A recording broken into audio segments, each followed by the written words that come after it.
দুপুরের দিকে ওই গ্রামের একজন লোক মারা যায় এবং ওই কবরেই সেই লোকটিকে দাফন করা হয়।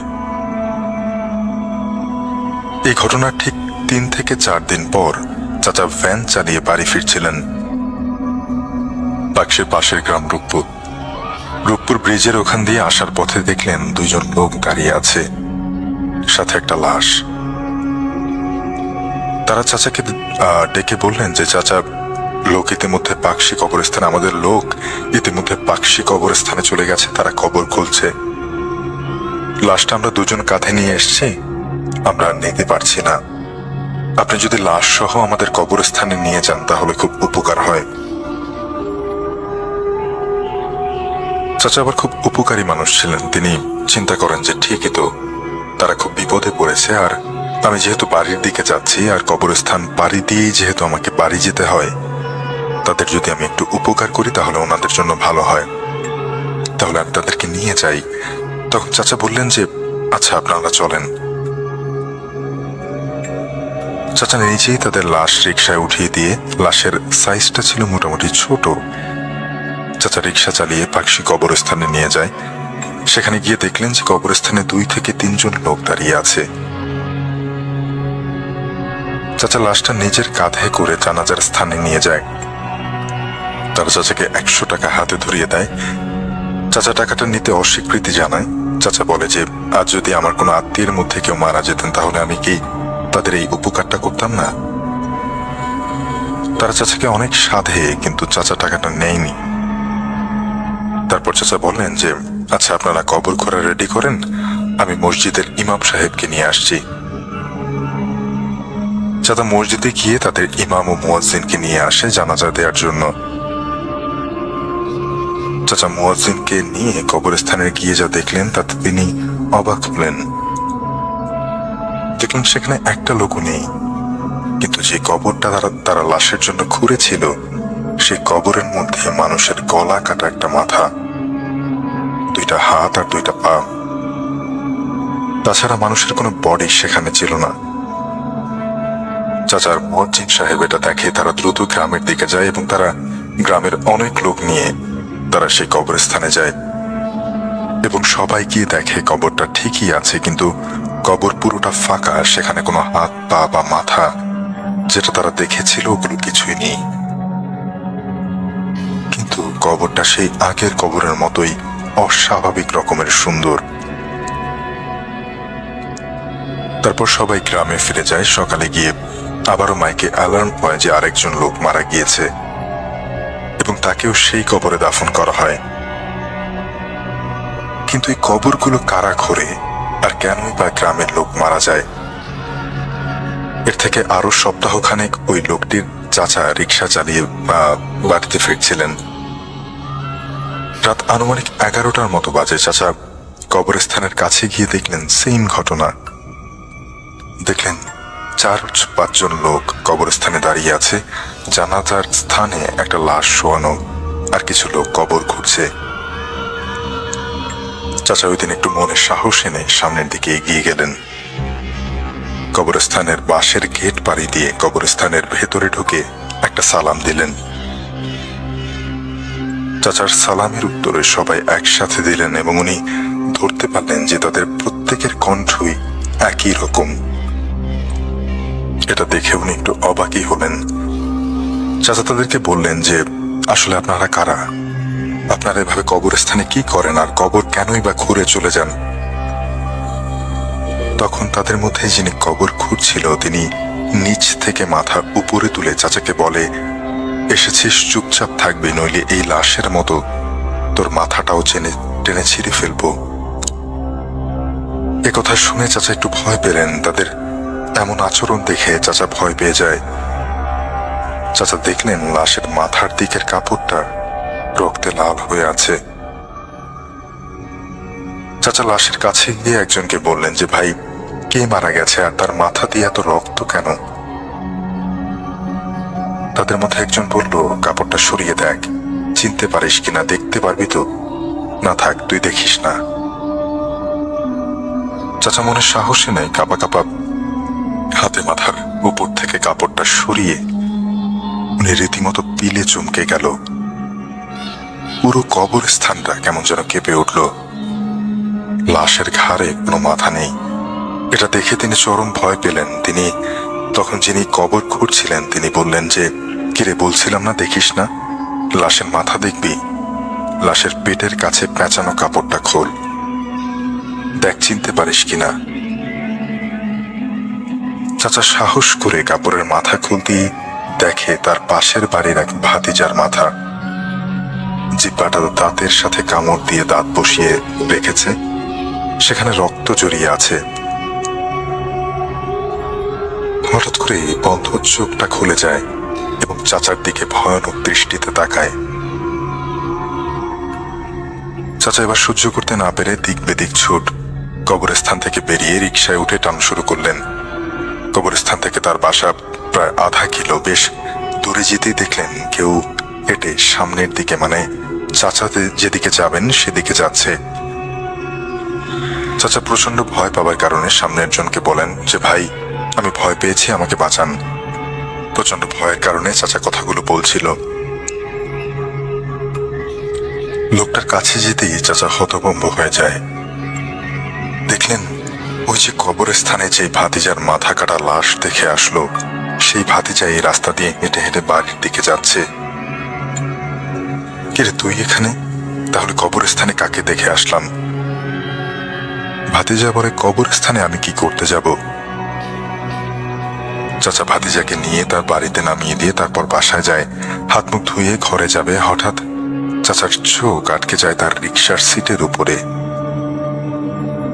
চাচা দেখেন সেই ভয়ঙ্কর কাটা মাথাটা তার রিকশার সিটের উপরে এবং চাচার দিকে এক দৃষ্টিতে তাকিয়ে আছে। চাচা এবার একটা চিৎকার দেন, আর চিৎকার শুনে সবাই তার বাড়িতে চলে আসে। চাচাকে সবাই তার বাড়ির উঠানে অজ্ঞান অবস্থায় পায়। চাচাকে মাথায় পানি দেওয়া হলে তার জ্ঞান ফেরে। জ্ঞান ফেরার পরে সবাই তার এই অস্বাভাবিক চিৎকারের কারণ জানতে চাইলে তিনি পুরো ঘটনাটা সবাইকে খুলে বলেন। সবাই তার এই ঘটনা শুনে বেশ কিছু লোক কবরস্থানে গিয়ে দেখে সত্যি সুন্দর করে একটা কবর খোঁড়া। ওই দিন সবাই কবরটা আবার ঢেকে রেখে দিয়ে চলে আসে। ঠিক তার পরদিন সেই ভাতিজার পাওয়া যায় বাড়ির পেছনের ঝাড়ে। মাথাবিহীন দেহটা পড়ে আছে আম গাছের গোড়ায়। মাথা সহ ফাঁস দেয়া দড়ি ঝুলছে একটা মোটা ডালে। পরবর্তীতে পুলিশ ইনফর্ম করা হলে পুলিশ এসে লাশের মাথাটা নামায়। সেম রাতের বেলা চাচা যেমন ভাবে দেখেছিল, জিব্বাটা বাইরে বেরিয়ে আছে আর দাঁতগুলো কামড়ে ধরে আছে জিব্বাটাকে। ভাতিজা কেন ফাঁস দিয়েছিল সেটা নাকি কোনো কারণ ছিল না, আর অত উপরে ডালে গিয়ে ফাঁস দেওয়াটাও কোনো মানুষের পক্ষে সম্ভব না। এর থেকে প্রায় মাস দুয়েক পরে সেই চাচাও মারা যান। এরপর থেকে নাকি এমন ঘটনা আর কখনো ঘটেনি। তবে সেই ভাতিজা আর সেই চাচাকে নাকি প্রায় মাঝে মধ্যেই দেখা যায় সেই কবরস্থানে। প্রচলিত আছে 2015 সালেও নাকি এলাকার এক প্রবীণ ব্যক্তি বাড়ি ফেরার পথে তাদের দুজনকে কবরস্থানের এক পাশে হাঁটাহাঁটি করতে দেখেছেন এবং পিছন থেকে সেই প্রবীণ ব্যক্তিটিকে ডাকও দিয়েছিল। সে পেছনে তাকায়নি। এটাই ছিল ঘটনা। ভালো লাগলে পড়ে শোনাবেন। খোদা হাফেজ। ঘটনাটি আমাদেরকে পাঠিয়েছেন রাজবাড়ী থেকে তৌফিক অমর সজীব।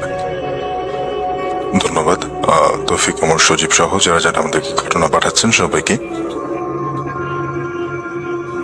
তবে তার আগে আমরা চলে যাবো আরেকটা ঘটনায়। ফেসবুক লাইভ অডিও স্ট্রিমিং এ যারা শুনছেন অবশ্যই অনুরোধ করব শেয়ার করে দেবার জন্য। আমরা আপনাদের মতামতগুলো আমি একটু পরে এসে পড়ছি। আসসালামু আলাইকুম শাফিন ভাইয়া। ওয়ালাইকুম আসসালাম।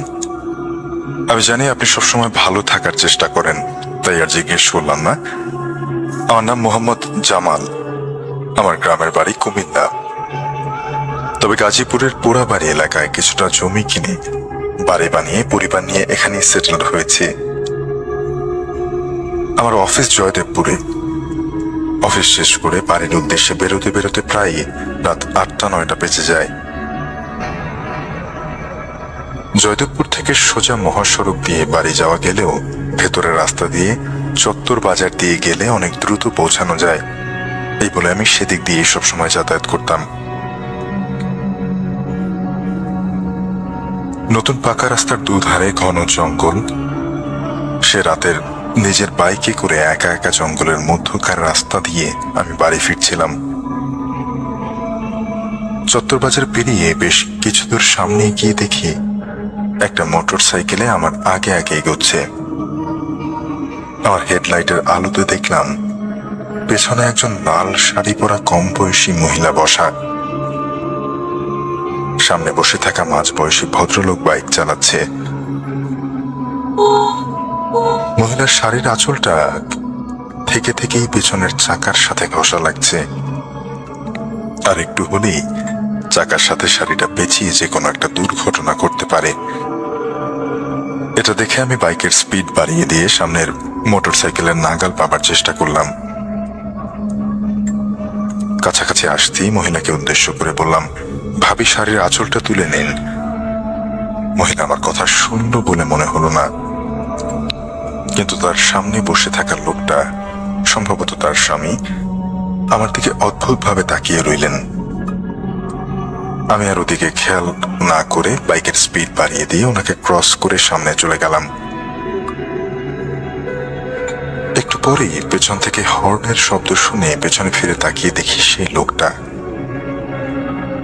তবে তার পেছনে সেই মহিলাটা নেই।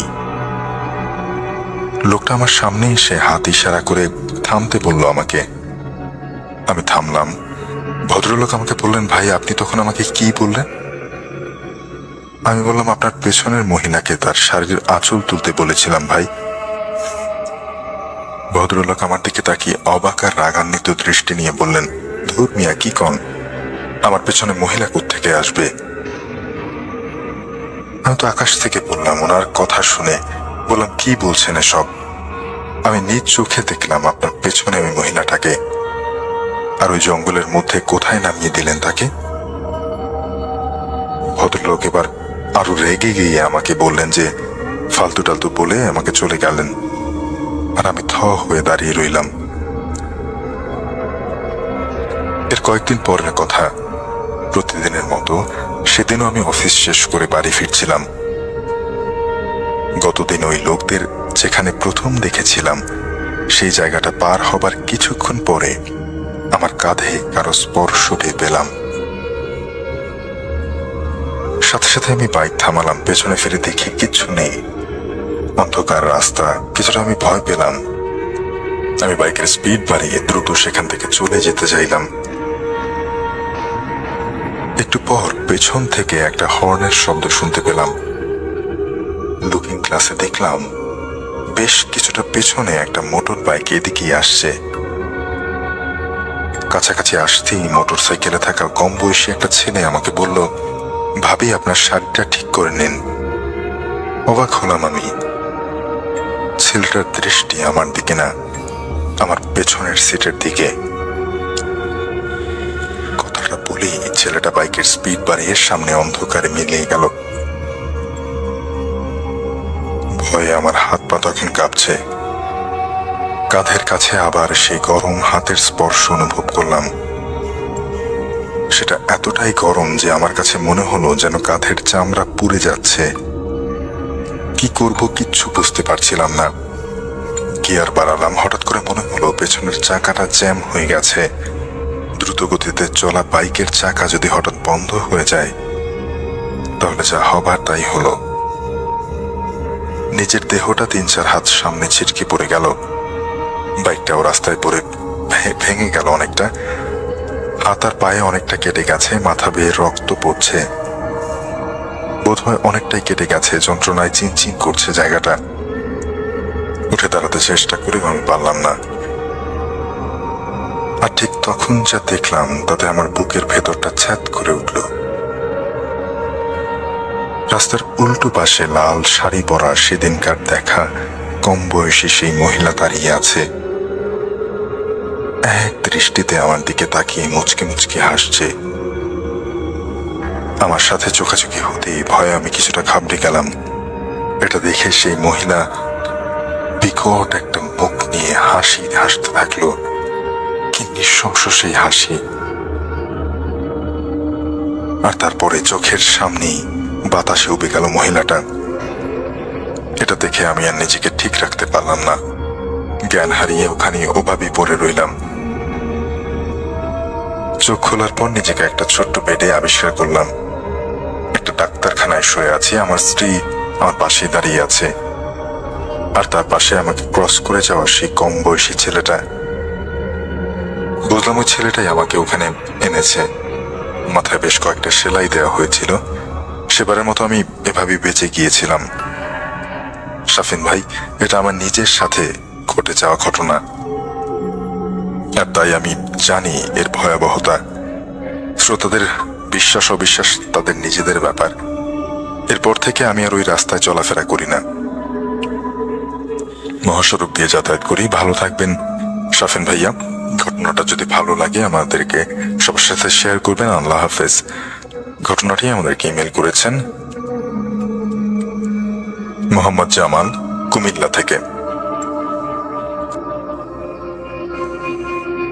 চলে যাব আরেকটা ঘটনায়, এবং ঘটনায় যাবার আগে SMS করার নিয়মটা হচ্ছে SFM স্পেস আপনার নাম, কথাবার্তা লিখে পাঠাবেন 26969 এই নাম্বারটাতে। আমি চলে যাচ্ছি আরেকটা ঘটনায়। ঘটনাটি আমাদের ভূত নাইটের ফেসবুক পেজে পাঠিয়েছেন মোহাম্মদ রাকিব। আসসালামু আলাইকুম শাফিন ভাইয়া। ওয়ালাইকুম আসসালাম। আসসালামু আলাইকুম লিসেনার্স, সবাইকে জানাই রমজান মোবারক। আমি ভূত নাইটের একজন নিয়মিত শ্রোতা। আমার নাম মোহাম্মদ রাকিব। আমার বাসা রাজবাড়ী জেলার বড় নূরপুর গ্রামে। ছোট্ট একটা গ্রাম, চারিদিকে সবুজ আর সবুজ, এক কথায় অনেক সুন্দর। যা কথা না বাড়িয়ে ঘটনায় যাই। আমি যে ঘটনাটি বলবো সেটা আমার ও আমার এক কাকাতো ভাই ইমনকে নিয়ে ঘটা একটা সত্য ঘটনা। ঘটনাটি আজ থেকে প্রায় 4 বছর আগে ঘটেছিল। আমাদের একটা পুকুর ছিল, অর্থাৎ এখনো আছে। পুকুরটা আমাদের বাড়ি থেকে বেশ কিছুটা দূরে একটা বিলের মাঝে। সাধারণত বিলে অনেক পানি থাকে, কিন্তু গরমের দিন ছিল বলে বিলটা শুকনা ছিল, কিন্তু আমাদের পুকুরটাতে তখন পানি ছিল। পুকুরে অনেক মাছ চাষ করি আমরা প্রতি বছর, এবং নির্দিষ্ট সময় আমরা পুকুর সেচ করে মাছগুলো মেরে হাটে বিক্রি করি। তো এরকম একদিন আমার বাবা বলল পুকুরে মাছ তো বিক্রি করা দরকার। আমি বললাম ঠিক আছে, কবে মাছ মারবেন? বাবা বলল সম্ভবত আগামীকাল হলেই ভালো হয়। যেই বলা সেই কাজ। আমি আমার বাবা তার পরের দিন পুকুরে সেচের জন্য একটা সেলো মেশিন লাগাতে শুরু করলাম পুকুরে। সেলো মেশিনটির ঠিক মতো লাগাতে লাগাতে প্রায় সন্ধ্যা হয়ে গেল। পুকুরে ভালোই পানি ছিল। আমাদের পরিকল্পনা যে রাত 9টার দিকে মেশিনটা স্টার্ট দিব, যাতে ভোরের দিকে পানি সেচ করে ফেলা যায়। তো বাবা বলল তুই রাতে পুকুর পাহারা দিবি, আর আমি পানি সেচের সময় মেশিন বন্ধ হয়ে যায় কিনা সেটা দেখবি। আসলে সেলো মেশিনটা টেকনিক্যাল কারণে আমাদের মাঝে মাঝে বন্ধ হয়ে যেত। আমার সাথে আমার বাবাও থাকতে পারতো, কিন্তু বাবার শরীরটা ভালো ছিল না, তাই আমাকেই যেতে বলল। আমিও বুদ্ধি করে আমার কাকাতো ভাই ইমনকে ফোন দিলাম। বললাম যে আজ রাতে বিলের পুকুরটাতে থাকতে হবে, আমার সাথে থাকবি, আমরা দুজনে পুকুর পাহারা দেব। ও রাজি হলো। বললাম যে 9টার সময় আসবে আমাদের বাড়ি। ও বলল ঠিক আছে। যাই হোক, আমি একটা বড় পলিথিন গুছিয়ে রাখলাম যাতে রাতে পুকুরের পাশে একটা তাঁবু টানিয়ে থাকতে পারি। প্রায় 9টা বাজে আমাদের বাড়ির উঠোনে একটা তেঁতুল গাছের নিচে দাঁড়িয়ে ইমন আমাকে ডাকছে, বলছে যাবি না? আমি বললাম যে তারা আমি মেশিনের প্রয়োজনীয় জিনিস নিয়ে আসি। সবকিছু নিয়ে ইমনের কাছে যেতে লাগলাম। বেশ জ্যোৎস্না উঠেছে আকাশে, ভালোই লাগছে আবহাওয়াটা। ঝিরে ঝিরে বাতাস বইছে পূর্ব পাশ থেকে। তেঁতুল গাছের নিচে গিয়ে দেখলাম ইমন ওখানে নেই। ও তেঁতুল গাছ থেকে কিছুটা দূরে দাঁড়িয়ে আছে। আমি বললাম যে চল এখন যাই। ইমন কিছু বলে না। আমি কিছু মনে করলাম না, পুকুরে চলে আসলাম। এর মাঝে ইমন আর একটি কথাও বলেনি। আমি কিন্তু অনেক কিছু বলেছি ইমনকে শুনিয়ে, তাও ও কোন কথা বলেনি। আমিও তাতে পাত্তা দেইনি, কারণ আমি ভাবলাম ইমনের বাড়ি থেকে হয়তো ইমনকে বকাবকি করেছে, তাই ওর মন খারাপ। পুকুরের চালায় একটা পরিষ্কার জায়গা সিলেক্ট করলাম তাঁবু বানানোর জন্য। ইমনকে বললাম, তুই একটু সাহায্য কর আমার সাথে। কিন্তু ওর কোনো পরিবর্তন দেখতে পারলাম না, বরং ও আমার থেকে একটু দূরে সরে গেল। এখন আমার মেজাজটা একটু গরম হলো। ইমনকে বকাবকি করতে লাগলাম, তাও ইমন কোনো কিচ্ছু বলে না। তো ওর সাথে কথা বলাটাই আমার ঘাট হয়েছে। মনে মনে আমি রাগলাম। তারপর তাঁবুটা নিয়ে মেশিন স্টার্ট দিলাম। পুকুরটার চারপাশে ভালো করে দেখলাম কোনো লোকজন আছে কিনা, কারণ দেখা গেল কেউ এসে হয়তো পুকুরের পাশ থেকে মাছ চুরি করতে পারে। সেজন্য লাইট মেরে দেখলাম চারিদিকে ভালোভাবে। আরেকটা জিনিস ইতিমধ্যে নোটিস করলাম, ইমনের দিকে আমি লাইটের আলো পড়লে ও একটু রাগান্বিত হয়ে যাচ্ছিল। তো কার সাথে এলাম, এর যে একা আসলেই ভালো হতো, এটা আমি মনে মনে ভাবলাম।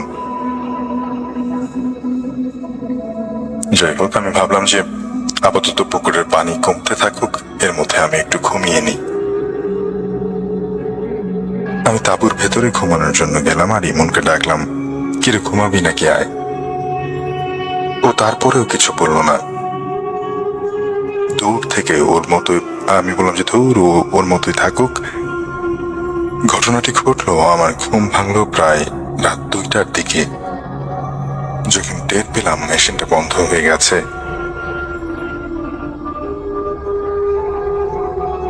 আমি তাঁবু থেকে বের হলাম, ইমনকে লাইট মেরে খুঁজলাম, কিন্তু পেলাম না। ভাবলাম ও বোধহয় বাড়ি চলে গেছে। যাই হোক, ভালোই হয়েছে, ওর এখানে থাকার চেয়ে না থাকাই ভালো। আমি মেশিনটা আবার স্টার্ট দিয়ে তাঁবুর ভেতরে আসলাম। তাঁবুর ভেতরে ঢুকতেই মেশিনটা বন্ধ হয়ে গেল। আবার স্টার্ট দিলাম, কিন্তু যখনই মেশিন স্টার্ট দিয়ে আমি তাঁবুর ভেতরে আসি, মেশিনটা বন্ধ হয়ে যায়। কি ঝামেলায় যে পড়লাম, অনেক বিরক্তিকর লাগছে তখন। আমি কিন্তু এটাকে তখনও ভুতুরে নিচ্ছি না, স্বাভাবিকভাবেই নিচ্ছি। কিন্তু আমার স্বাভাবিক আর বেশিক্ষণ স্বাভাবিক থাকলো না। এদিকে পানি প্রায় শুকিয়ে গেছে, চাইলে মাছ হাতিয়ে ধরা যায় এমন। আমি ভাবলাম পানি তো শুকিয়ে গেছে, মেশিন এখন না চালালেও হবে। আমি বিরক্ত হয়ে তাঁবুর ভিতরে গেলাম। 10-12 মিনিট পর হঠাৎ কানে ভেসে আসলো অনেক মাছ লাফালাফি করলে যেমন একটা শব্দ হয়, ঠিক তেমনটা। আমি তাঁবু থেকে বের হয়ে যেটা দেখলাম, এত শব্দ কোথা থেকে আসে কেন দেখার জন্য আমি পুকুরের মাঝখানে লাইট মারলাম। এমনিতে জ্যোৎস্না ছিল, তাও ভালোভাবে দেখার জন্য লাইট মারতে হলো। দেখলাম এমন পুকুরে নেমে কি যেন করছে। এ কি, ইমন পুকুরের মাঝখানে কি করছে আমি ভাবতে লাগলাম। যাই হোক, ইমন ওইখানে কি করছে ভালোভাবে দেখার জন্য ওর আরেকটু কাছে গেলাম। এটা কি? এটা তো ইমন না, অন্য কেউ। 2 হাতে বড় বড় 2টা মাছ, আরেকটা মাছ তার গালে চিবিয়ে চিবিয়ে খাচ্ছে। আমি এটা দেখার পর আমার সারা শরীর পাথরের মতো ভার হয়ে গেল। ইচ্ছা থাকলেও আমি জায়গা থেকে এক চুলও নড়তে পারলাম না। তারপর আবার যা দেখলাম, আমার মনে হলো আমার জানটাই বের হয়ে যাবে। দেখলাম আমার চোখের সামনেই ইমন আর ইমন নেই। সেটা একটা ভয়ঙ্কর দানবের মতো পরিণত হলো আর বলল, আজ তোরে পাইছি, আজ তোরে মেরেই ফেলবো। এটা শোনার পরে আমি আর আমাকে ধরে রাখতে পারলাম না, তখনই জ্ঞান হারালাম। তারপর আর কিছু মনে নেই। যখন জ্ঞান ফিরল, আমি আমার রুমে শুয়ে আছি। আমি আমার মার কাছে জানতে চাইলাম আমি এখানে কিভাবে আসলাম। মা বলল, তোর বাবা পুকুরে গিয়ে তোকে অজ্ঞান অবস্থায় দেখে বাইরে নিয়ে আসছে। সবাই জানতে চাইলো আমার কি হয়েছে। আমি তখন সবটা বললাম। ইমন সব শুনে বলল, আমি তো তোর সাথে পুকুরে যাইনি। আমি চমকে গেলাম, বললাম যে মিথ্যা বলিস না, তুই তো গিয়েছিলি আমার সাথে। ইমন বলল, তোর সাথে যাওয়ার কথা ছিল কিন্তু যাওয়া হয়নি একটা সমস্যার কারণে। আমি তখন শুনে আরো ভয় ধরে গেল। তারপর আর কোনোদিন রাতে কোনোদিনও আমি একা যাইনি ওই পুকুরের পাড়ে। ধন্যবাদ শাফিন ভাইয়া, গুছিয়ে লিখতে না পারার জন্য ক্ষমা প্রার্থী। গল্পটা পড়ে শোনালে অনেক খুশি হব যদি আমার ঘটনাটা সিলেক্ট হয়। পরবর্তীতে আমি চেষ্টা করব আরো কিছু ঘটনা কালেক্ট করে আপনাদের সাথে শেয়ার করার জন্য। ঘটনাটি আমাদের ভূত নাইটের ফেসবুক পেজে পাঠিয়েছেন মোহাম্মদ রাকিব। ধন্যবাদ মোহাম্মদ রাকিব ভাই আপনাকে। সো আমি ফোন কলে আসলে শুনবো কে আছে এই মুহূর্তে আমার সাথে ঘটনা বলার জন্য।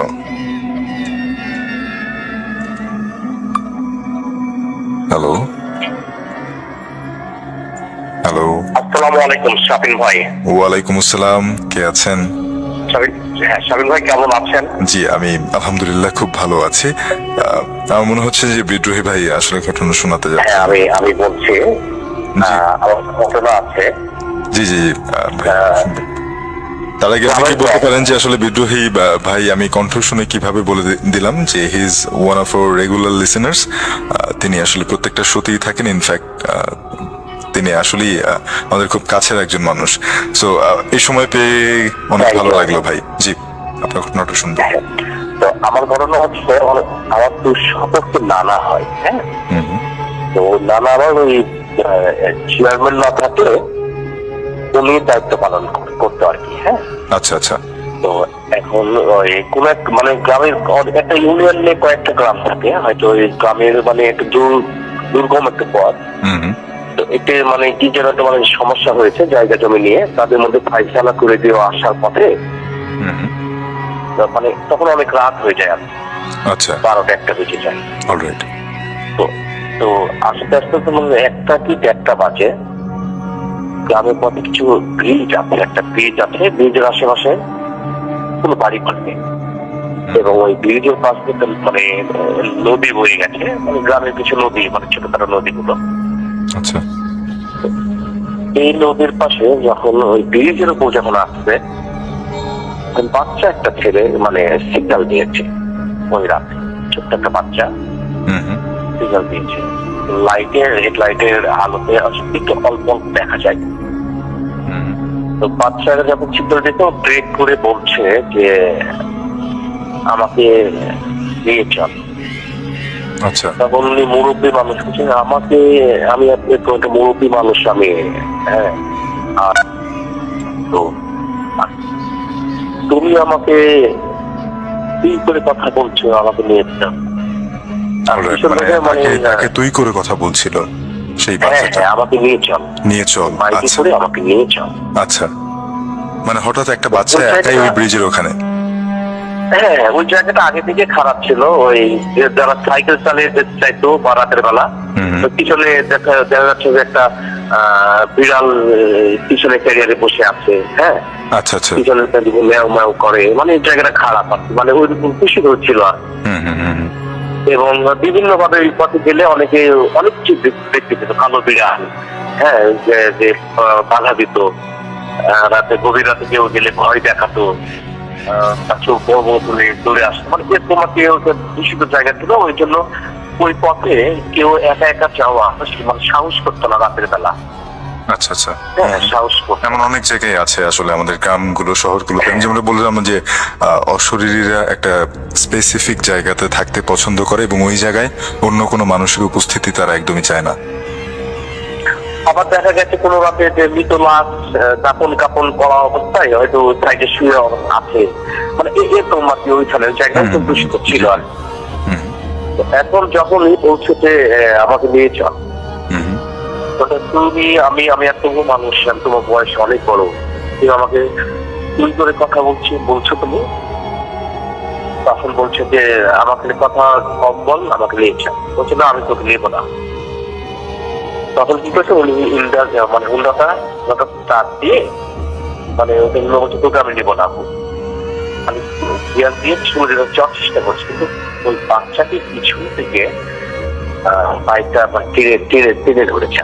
হ্যাঁ, তো টেনে দেওয়ার ক্ষেত্রে বাইকটা নড়াতে পারছে না, এত জোরে মানে পিক আপ মানে দিচ্ছে গিয়ার দিয়ে রেখেছে, কিন্তু অবাক করে যেতেই পারছে না। পিছন থেকে এমন ভাবে টেনে ধরতে মনে হয় যে কতজন মিলে টেনে ধরছে। অলরাইট পিছনে যখন চাই তখন ওই বাচ্চাটি কাজ বের করে হাসতেছে, যা চেষ্টা কর, তুই যেতে পারিস, যেতে পারিস যা। তখন কিন্তু তার মানে ওইভাবে বুঝতে পারে নাই যে এটা কে, হ্যাঁ, যে কে হতে পারে, এটা কি বাচ্চা না আসলে অন্য কেউ হতে পারে। তার মাথায় কিন্তু এখনো মানে খেলে নাই, সে মানে ওইসব বিশ্বাসে করে না। আচ্ছা, মানে তখন পর্যন্ত তিনি ভাবছিলেন যে এটা হয়তো একটা ছোট বাচ্চাই, মানে একটু বেয়াদব ধরনের কোনো একটা বাচ্চা, হয়তো এরকম কিছু। হ্যাঁ হ্যাঁ হ্যাঁ, মানে অসভ্য ছেলে, তোর বাবা মা তোকে শিক্ষা দেয়নি, আচ্ছা, তুই এত কথা এখানে কেন?